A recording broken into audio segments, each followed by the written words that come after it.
매일 어마어마한 양의 데이터 정보가 스마트폰을 통해 전달된다. 내가 공유한 정보는 내가 죽으면 어떻게 될까? 인터넷에 올린 게시물은 개인 요청이나 부적절한 사용으로 삭제가 필요할 수 있지만 일부는 중요한 자산으로 여겨진다. 머지않아 디지털 비트가 지구상의 원자수를 넘어설 것이라고 합니다. 그렇다면 사후 데이터는 현재 어떻게 관리되고 있는지 알아보겠습니다. 인터넷에 자신이 직접 올린 게시물이라 하더라도 모든 게시물이 사후에 계속 남는 것을 원하지 않을 수도 있다.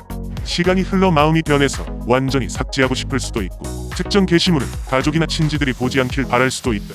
또는 별뜻 없이 게시물을 올렸는데 자신의 의도와는 달리 그 게시물이 오용되거나 악용해 널리 퍼지는 경우도 있다.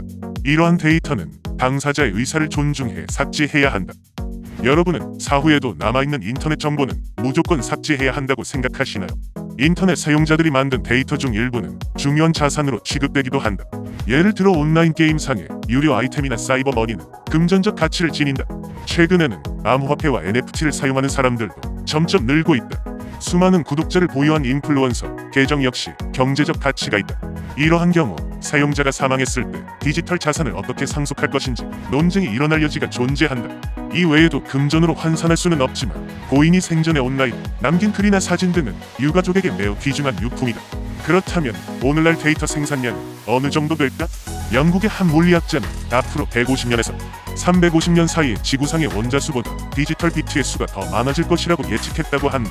성장 규모는 하루에 25억 기가바이트이며 현재 데이터의 90%는 지난 10년 동안 생산된 것이라는 것이다. 또한 디지털 정보의 연간 성장률은 20%에 달한다고 한다. 앞으로 더 많아질 데이터 정보에 대해 사후 관리는 필수적 요소인 것 같다. 그럼 사후 데이터 관리에는 어떤 변화들이 있을까? 프랑스에서는 사망 후 자신의 데이터 처리 방식에 대해 플랫폼에 지시를 할 수 있고 친척이 데이터 삭제를 요청할 수 있는 권한을 허용한다고 합니다. 독일 법원은 사망자의 SNS 계정에 대한 접근 권한을 상속자에게 부여하기도 했다. 하지만 대부분의 사용자는 온라인 플랫폼에서 설정한 규칙에 따라야 한다. 일부 빅테크 기업들은 유산들을 승계하는 방법을 선보인 바 있다.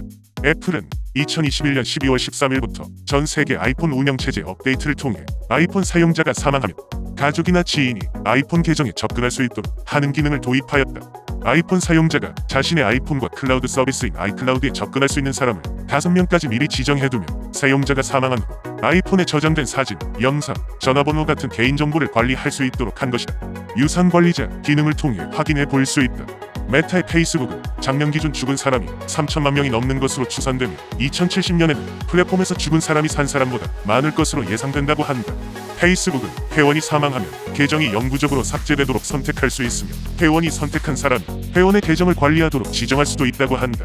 인스타그램은 계정 소유자의 사망 사실을 알리며 해당 계정을 레거시 계정으로 전환하고 가장 가까운 관계를 증명한 사람만이 계정 삭제를 요청할 수 있다고 한다. 구글에서는 2023년 7월부터 계정이 2년 동안 휴면 상태가 된 메일 드라이브, 구글 포토 등의 콘텐츠를 완전히 삭제한다고 한다. 우리나라는 어떤 변화가 있을까? 지난 4월에는 디지털 이출 권리를 보장하기 위한 시범사업이 마련됐다. 개인정보보호위원회는 아동 청소년 시기에 자신이 작성한 게시물 중 개인정보가 포함된 게시물을 다른 사람이 검색하지 못하도록 하거나 삭제할 수 있도록 지원하는 디지털 이출 권리 시범사업을 시작했다.